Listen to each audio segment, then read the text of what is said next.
მუხმოდრეკით მადლობა გადაუხადო ქართველ ერს, ქართველ ხალხს, რომელსაც მართლაც მაგალითი მისცა მთელ მსოფლიოს, რომელსაც აჩვენა თუ ჩვენ ქართველები როგორები ვართ, თუ ჩვენ ქართველები რა ლერები ვართ, თუ ჩვენ ქართველებს როგორ შეგვიძლია ერთად გო ერთმა დაგლოცოთ, ერთმა გაგახაროთ, ერთმა დალოცოს, გაგახაროს.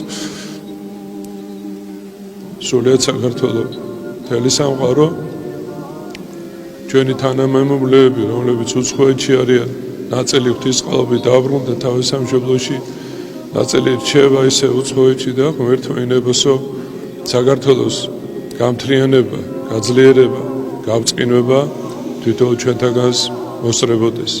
ჩვენი ძმები, ჩვენი სულიერი შვილები, რომლებიც აფხაზეთში და სამშობლოში იმყოფებიან, რომელმაც კიდევ ერთხელ იგრძნოს, რომ როგორი თანადგომა არის ქართველი ხალხის.